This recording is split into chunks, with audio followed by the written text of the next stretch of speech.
சேலம் விமான நிலையத்தில் பாமக தலைவர் அன்புமணி ராமதாஸ் சற்று முன் செய்தியாளர்களை சந்தித்தார். அதனை பார்க்கலாம். கனிம வள கொள்ளை சாதாரணமா இல்ல. நான் கண்கூடையா பார்த்துட்டேன். அங்க ஒரு பெரிய காட்ஃபாதர் இருக்கார். அந்த நிச்சயமா சிபிஐ என்கொயரி வரும். அதை நாங்க வர வைப்போம். இல்ல யார் யார் இருக்கிறாங்களோ எங்களுக்கு எந்த குவாரியும் நாங்க சொந்தமா வச்சிடலன்னு சொன்னா போதாது. காட்ஃபாதர்லாம் மற்றவங்களை இயக்கிட்டு இருப்பாங்க அவ்வளவுதான். அவருக்கு இன்னொரு மேல காட்ஃபாதர் இருக்கா. எல்லா காட்ஃபாதர் பத்தி எங்களுக்கு தெரியும். என்ன நடந்திருக்கு தெரியும் எங்களுக்கு. நிச்சயமா இதெல்லாம் எல்லாமே உறுதியாக இந்த என்கொயரி வரும். சிபிஐ என்கொயரி வரும். அதனால திமுக மீது மக்கள் நம்பிக்கையை இழந்து விட்டாங்க. திமுக ஆள்வதற்கு தகுதி இல்லாத ஒரு கட்சி. நிர்வாகம்னா தெரியல. கடன் சுமை அவ்வளவு இருக்கு.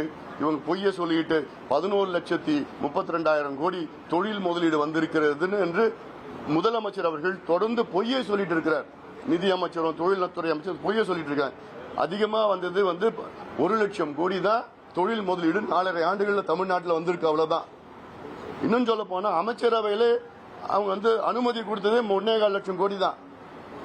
1,7 லட்சம் கோடி அனுமதி கொடுத்துட்டு நீங்க எப்படி 11,32,000 கோடி தொழில் முதலீடு வந்திருக்குன்னு எப்படி சொல்லுங்க? புரிந்துணர்வு ஒப்பந்தம் வேற. ஒப்பந்தம் போடுறதுக்கு கையெழுத்து யார் வேணா போடுவாங்க. அதுல எவ்வளவு வந்திருக்குன்னு தானே காரணம். அதுல 34 லட்சம் பேருக்கு வேலை கிடைச்சிருச்சா? இப்படி எல்லாம் பொய்யே சொல்லி மக்களை ஏமாற்றுகின்ற ஒரு அரசு. கனிம வள கொள்ளை சாதாரணமா இல்ல. நான் கண்கூடையா பார்த்துட்டேன். அங்க ஒரு பெரிய காட்ஃபாதர் இருக்கார். அந்த நிச்சயமா சிபிஐ என்கொயரி வரும்.